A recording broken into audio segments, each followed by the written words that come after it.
Onward, my magic staff that is totally not an umbrella. Lead me to greatness and glory. Onward! Onward, I said. Onward! Ah! Oh! What is up, everybody? RandomRandomMan here, bringing you my review for Onward. Set in a suburban fantasy world, the plot of this computer-animated urban fantasy basically follows two elf brothers, voiced by Tom Holland and Chris Pratt, who set out on a quest to find a spell that will bring back their deceased father. Going into this movie, I was very much looking forward to seeing it, as this was one of two Pixar movies being released this year, and both of them were going to be based on original IPs. Yes, these were not going to be sequels or follow-ups of any kind to any of their previous films. Though, I do have to mention that with some of the recent sequels to Pixar films that we've gotten in recent years, such as Incredibles 2 and Toy Story 4, I've enjoyed a lot. In fact, I loved both of these films. But let us not forget why we fell in love with the films from that studio in the first place, as it's their original movies before they got subsequent sequels or follow-ups that have really struck a chord with us for many, many years, over 2.5 decades by now since the first Toy Story has been released, such as in recent memory, 2017's Coco, straight up one of my favorite movies of that year, not just my favorite animated film of that year.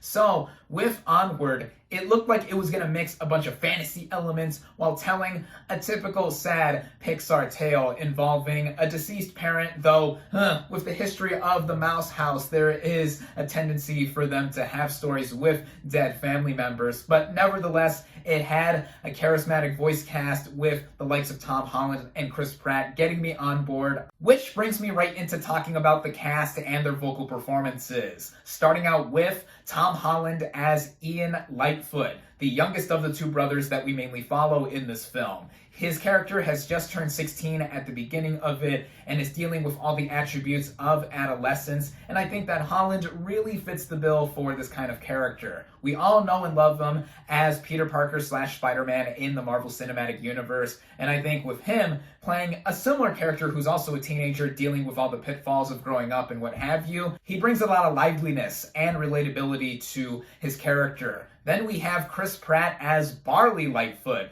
the eldest of the two main brothers of this film. And he is very much like how Chris Pratt would be in real life. This big, lovable goofball who's really into the history of the world of magic involved in this film, kind of like Dungeons and Dragons, but also just being the kind of, yeah, dude, bro, kind of older brother to Ian. It's also great to hear Pratt vocally as well in another animated film, as he's previously voiced Emmett in the Lego movies, and his character there is actually similar to Ian in this film, voiced by Holland again.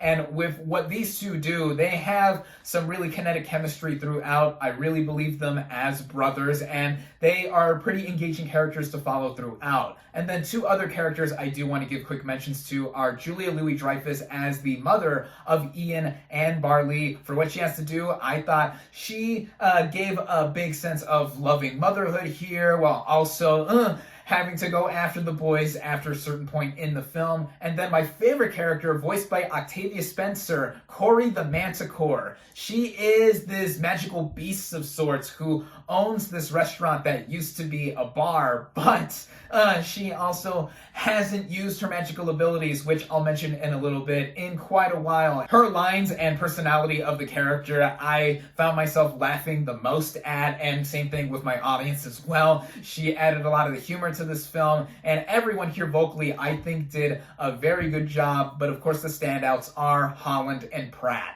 The writing of this film sets up the unique universe that our characters live in, and in the most basic of breakdowns, the film takes place in this urban fantasy world where magic was a big part of the setting's history for a while, until modern technology took over and not a lot of people were relying on magic anymore, and it's basically like our real current world, just minus the use of magic. But we have Chris Pratt's character Barley, who is really into this Dungeons and Dragons kind of game that in this movie's universe is the basis of the history for all the magic, wizards, elves, whatever kind of figures that we see here. And him and his brother Ian lost their dad at very young ages. In fact, Ian wasn't even born when his father passed away, so he never got to meet his father, and Barley only has a few select memories of being with his dad in general. So that's what sets off the main course of the plot, as their mom gives them a magical staff that their dad wanted to give them after they both turned 16, and they found a spell that would bring him back for one day. But if you've seen all the marketing material for this film, then you would know that the spell only works halfway, literally. You can only see the bottom half of the dad, his legs and feet, and they have 24 hours again to reverse the spell / curse, where they specifically have to find a gem in order to have all of this be set right. And from the get-go, the movie does set up a very interesting backdrop to where we see all of these magical characters interacting with each other, though in a somewhat grounded, modernized kind of environment. It got me right into the narrative, though I will say that for some viewers, I could see this being the biggest setback of the film, where it is opulently overloaded, and I'm not necessarily talking about the visuals, which I will get to, but I'm mainly talking about all of the stuff that is thrown at us with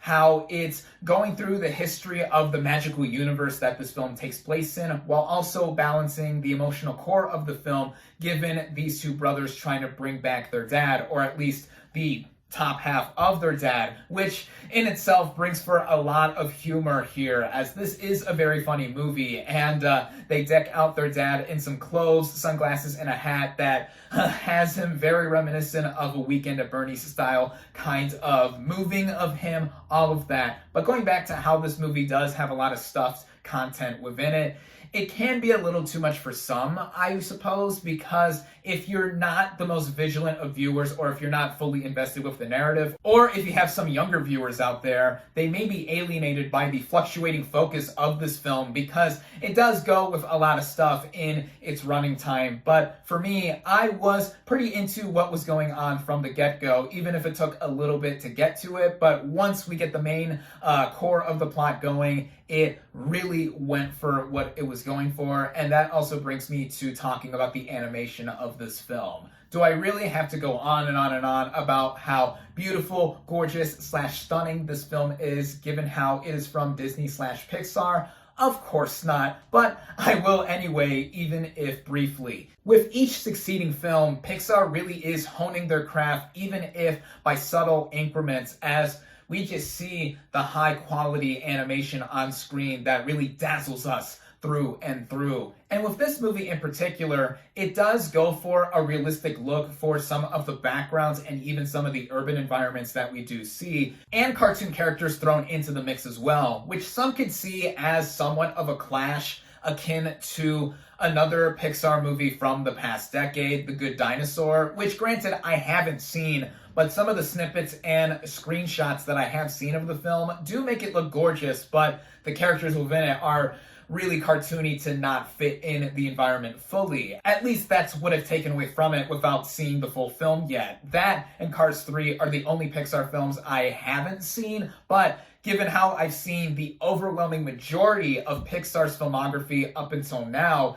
it's clear that they are improving their animation style with each film. And here, given the more cartoony and fantastical look that this film has, it's something that really got me into it and was amused by, especially with all the different designs of the characters. And even with some of the action sequences, a memorable one involving a chase on a freeway did have a lot of whooshing kind of effects that mimic camera movements for live action films, which Pixar has really done a lot to play with in recent films, like last year's Toy Story 4 in the camera camera focusing on different characters at different angles, that's something that really gets you to appreciate the level of detail and attention that Pixar brings to the nth degree of what they are trying to show. Bottom line here is that the animation from Pixar, surprise, surprise, is top tier as always. Same goes with the rest of the technical elements of this film. Whether it's the sound design, the original score, how it's strung together with the editing, it's an above average film in how it is made, and with how the movie goes about its themes and messages, as just about any Pixar movie does bring to the table. And then also the themes and messages of this film, given how Pixar always tries to tug at our heartstrings with just about every film of theirs, the movie is effective in what it does present. I think that the most effective part of the film does come towards the end, which personally for me is my favorite part of the film, and that's what really ties everything together narratively. It really does drive home how family goes about dealing with how they are together, or even with coping with the loss of a loved one. It's really something that the studio has down-packed, with hiring the best writers, directors, and other crew members to bring these stories to life. And with all of that being said, it's something I really enjoyed by the end. Is it one of my favorites of Pixar's catalog? Now, I really don't want to find myself giving comparisons here, as a lot of other people have, since we hold Pixar to such a high standard in telling the stories that they want to tell and just overall bringing us great quality products. But I will say that I find myself ranking Onward in more of the mid-level tier Pixar films, which still, by any estimation compared to other animated films out there, makes it an above-average film. Coupled with Pixar's other upcoming film this summer, Soul, Onward really has me feeling glad that other original ideas are coming out of the studio, no matter what we do see, as there's always an intrigue with what they make next, or they just know everyone is going to eat up with all of the emotional beats that are presented to us, which has become a trope at this point. But I'd say when it is done well, it is done well, and I call it out as it is. And with Onward, this is another solid entry in Pixar's filmography, and just as an animated film on its own, it is a strong one at that. I saw this film with my mom earlier tonight, and she liked it a lot. I heard her consistently laughing throughout this film, which implied to me greatly that she had quite a bit of investment with it, and I did as well. I definitely recommend Onward. Psst, by the way, if you are planning on seeing Onward, be sure to get to the theater early, as you won't want to miss the animated short film playing in front of it, Playdate with Destiny, starring Maggie Simpson. Yes, given how Disney has acquired everything Fox related, including The Simpsons, it's a nice treat to see another animated short film like this one be released in front of a feature-length film. Much like the Oscar-nominated Simpsons short film, The Longest Daycare, from several years ago, also starring Maggie Simpson, this is something that is entirely driven by visuals and dialogue less, which comes together to be something outstanding. My final verdict for Onward is 4 out of 5 stars.